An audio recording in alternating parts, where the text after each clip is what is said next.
Bonsoir les enfants et bienvenue sur Histoire pour enfants à écouter. Aujourd'hui, je vais vous raconter l'histoire de la princesse au bal. Installe-toi bien confortablement, l'histoire va commencer.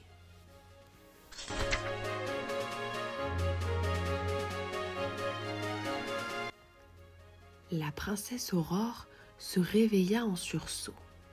Un courant d'air glacé s'était faufilé sous la porte de sa chambre, la tirant d'un sommeil profond.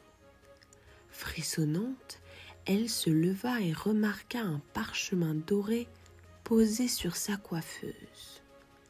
Elle n'avait jamais vu cette lettre auparavant. Avec hésitation, elle l'ouvrit.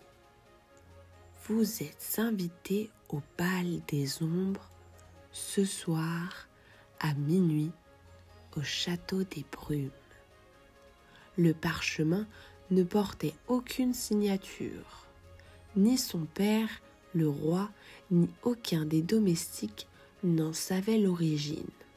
« Un bal ? Mais aucun n'est prévu ce soir ?» murmura-t-elle en observant l'élégante écriture. Intriguée, Aurore se sentit irrésistiblement attirée par cette invitation. Qui l'avait envoyée et pourquoi ?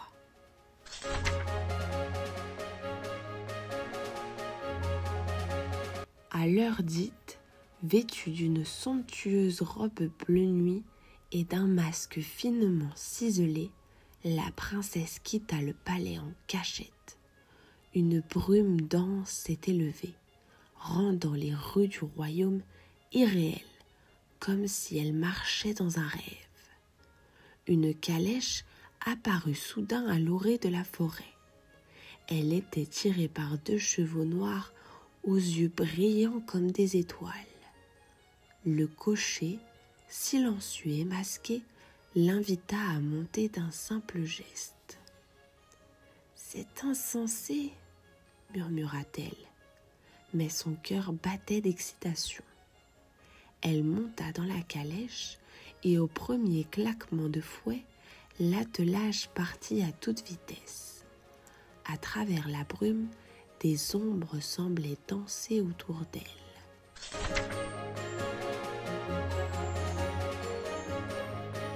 Le château des Brumes surgit de nulle part. Il était immense, noir comme la nuit, éclairé uniquement par des lanternes flottantes. À son approche, les lourdes portes s'ouvrirent d'elles-mêmes. Un valet sans visage la conduisit dans une immense salle de bal où des dizaines de couples dansaient silencieusement. Les invités portaient de somptueux masques, mais leurs traits semblaient flous, indéfinis. « Qui sont ces gens ?» Personne ne lui répondit. Un homme masqué s'approcha et tendit la main. « Princesse Aurore, vous êtes enfin là. Puis-je vous accorder cette danse ?» Comment connaissait-il son nom ? Troublée, elle accepta.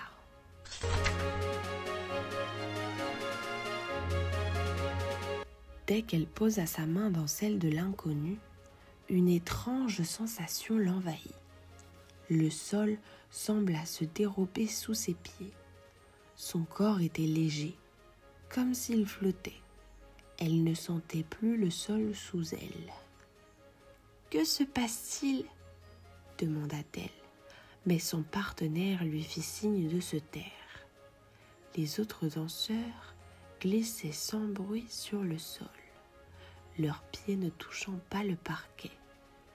Aurore eut un frisson. Ce n'était pas un bal normal.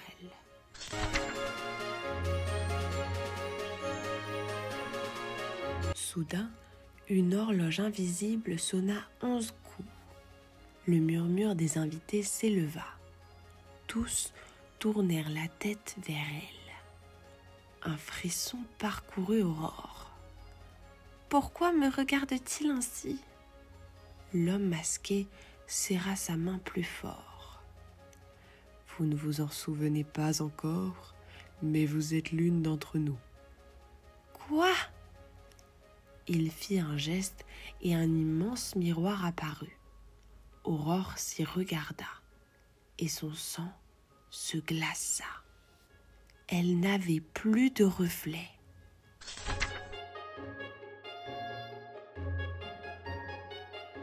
Ce bal se répète chaque année pour accueillir une nouvelle âme, expliqua l'homme.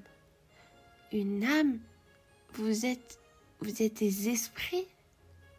Nous sommes ceux qui ont oublié qui ils étaient, ceux que le temps a effacés. Et vous en faites partie. Aurore secoua la tête. Non, c'est impossible. Elle tenta de reculer, mais l'homme lui murmura. Vous avez reçu cette invitation car vous appartenez à ce bal. Tout lui revint en mémoire. Un ancien accident, une nuit brumeuse et une promesse oubliée.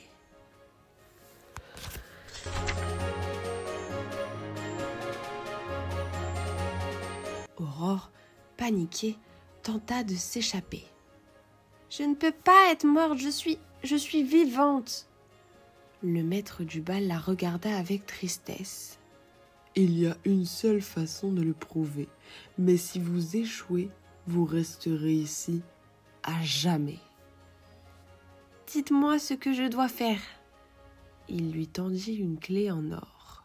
« Trouvez la vraie porte de sortie avant le 12e coup de minuit. Mais attention, toutes les portes du château ne mènent pas vers la liberté. »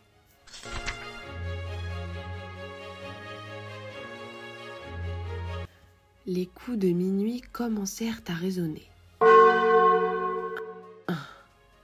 Aurore courut à travers le hall immense. 2. Elle ouvrit une porte. Un mur de brume lui barra le passage. 3. Elle en essaya une autre.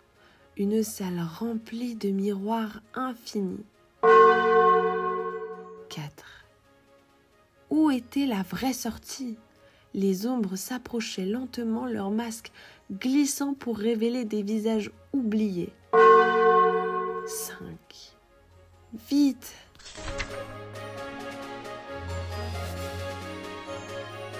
Soudain, elle vit une vieille porte en bois différente des autres. Elle utilisa la clé.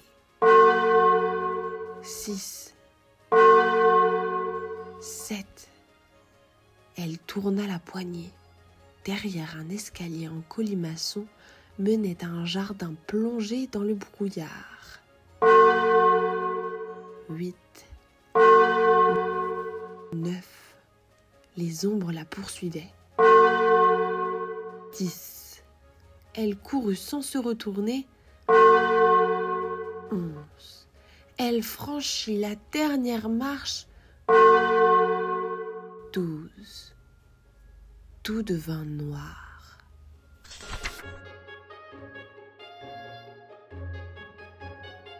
Aurore ouvrit les yeux haletante.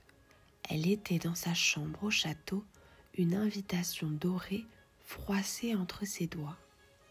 Elle ne savait pas si elle avait rêvé, mais cette soirée lui avait permis de montrer son courage.